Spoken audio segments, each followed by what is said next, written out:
Сәлем баршаңа. Бүгін 10-шы сабақта комбинаторлар мен приоритеттер жайлы сөз қозғайтын боламыз.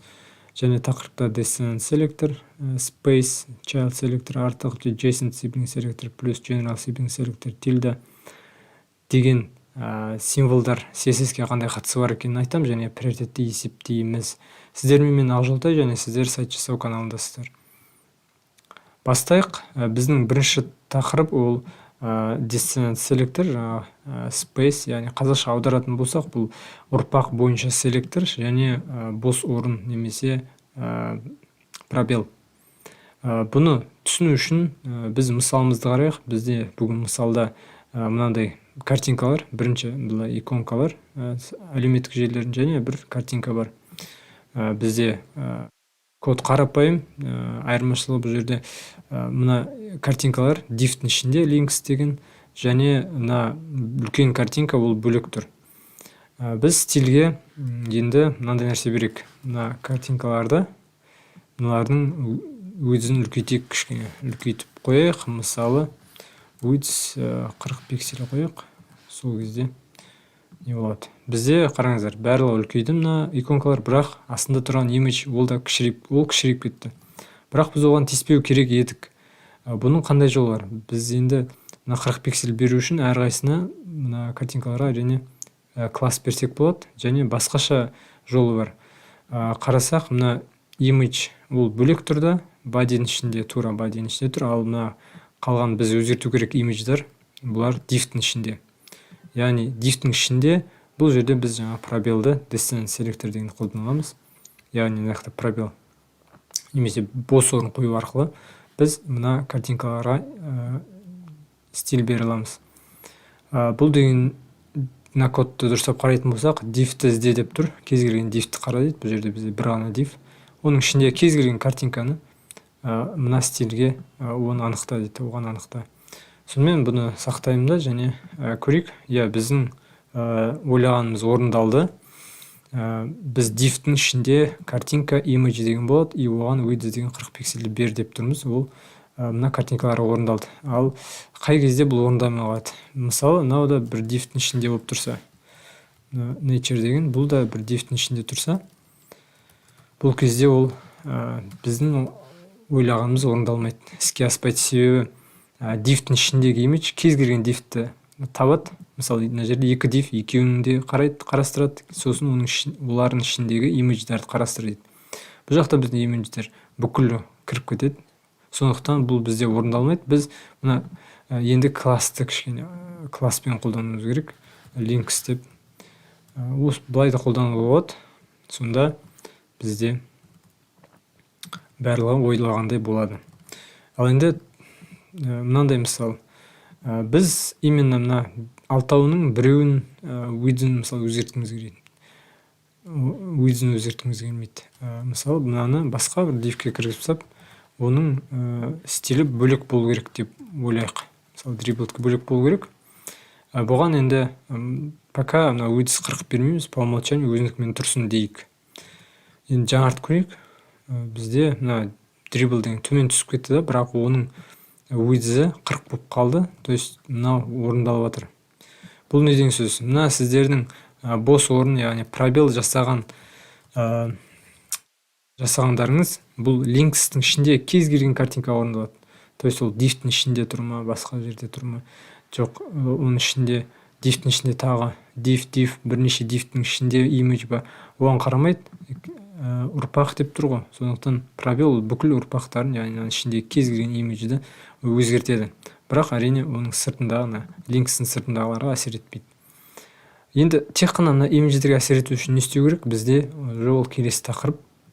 Бізде келесі тақырыбымыз мына child selector, артық деген.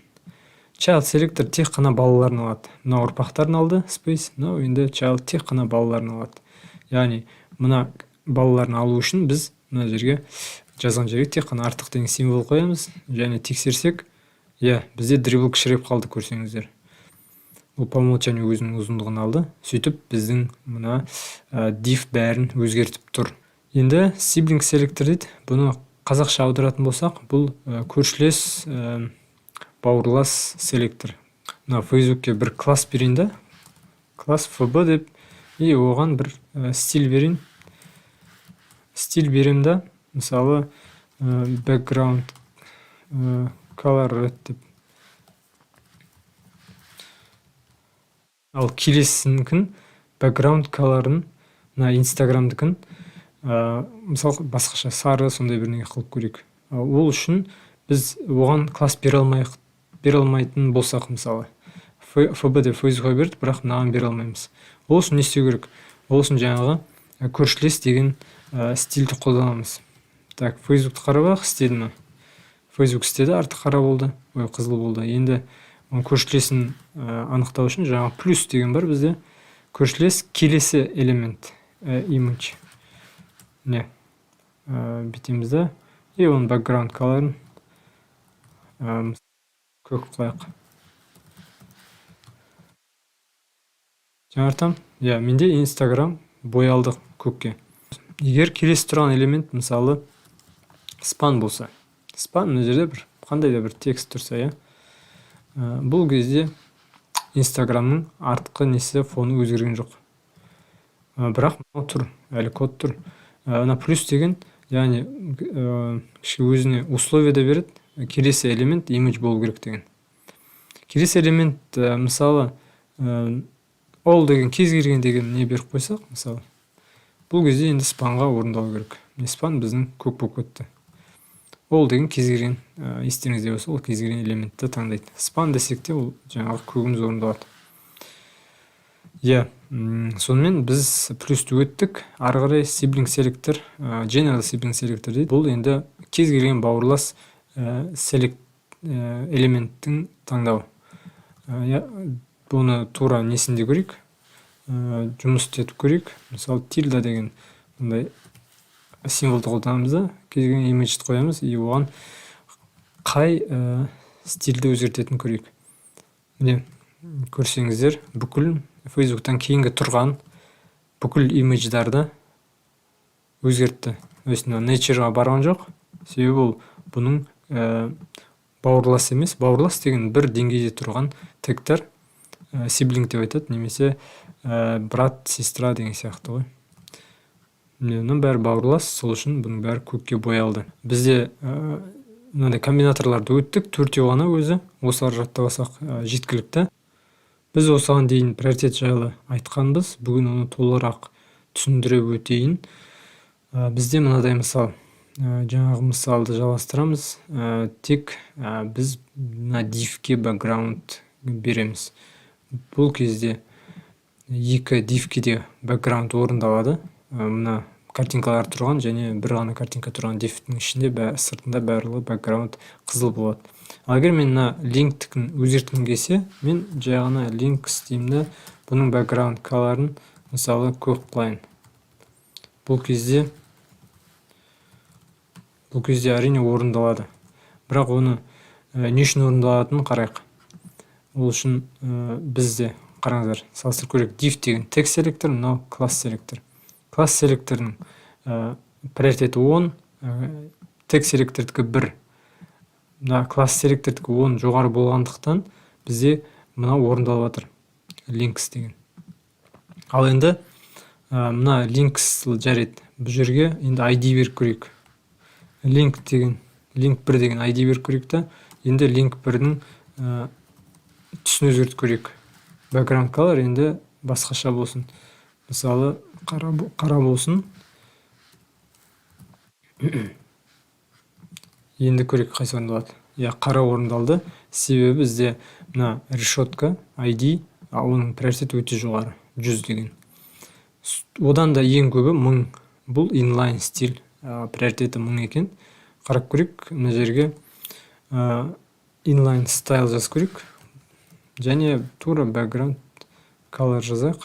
Бәріне орындап атқанда. Бұл енді green, жасыл болсын. Қараймыз. Бізде бұлай жасыл болды. Себебі мынаның приоритеті өте жоғары. Енді мысалы мынандай нәрсе істейік. div.links десек, бұның несі inline стиль өзгерту мүмкін емес, сондықтан әзірге басқа нәрселерді қарап көрейік. Мысалы біз класстармен жұмыс істейік әзірге. Мынандай жазайық: links background color, мысалы қара берейік. Бізде мынадай класс бойынша бар, және div деген бұл біздің тег және нүкте. Осындай тег және оның классы links болу керек деген мағынада осылай жазып отырмыз. Пробел қоймайсыздар. Пробел қоймаған жағдайда divті іздейді және оның классы links болу керек деп іздейді. Енді қайсы орындалатынын көрейік, салыстырып. Бізде көк болды. Неге көк болды? Себебі мына екеуінің екі нәрсе жазылған бұл жерде. Тег жазылған және класс жазылған. Бізде егер тег пен класс жазылатын болса 11 болды. Неге 11 болды? Себебі мына екеуінің приоритеті қосылады. 1 мен 10-дікі қосылып 11 болды. Ал жай класстікі ол 10 болғандықтан ол одан төмен. Яғни мынанікі приоритеті 10 болды. Links-тікі 10. Ал div links-тікі бұл 11 болды. Сондықтан осы білу орындалды. Егер мына екеуін орнын ауыстырсақ та, ол оған приоритетіне әсер етпейді. Так, жаңартайық. Приоритетіне әсер етпейді. Егер приоритет бірдей болған жағдайда, мысалы, екеуінің приоритеті бірдей, екеуі де класс, онда бұл соңғысы орындалады. Мына қара болып тұрған, ол екінші тұрғандықтан осы қара орындалады. Сесіз кезек-кезек оқиды, сондықтан осы екіншісін таңдайды. Бізде мына таблицада қарайтын болсақ, ең соңында жұлдызша бар. Бұның приоритет 0 екен. Универсал селектор. Яғни сіздер мына жерге жұлдызша беріп, background color деп немесе қандай да бір стиль жазсаңыздар, оны кез келген жазу бойынша олардың background-ын өзгерте аласыздар.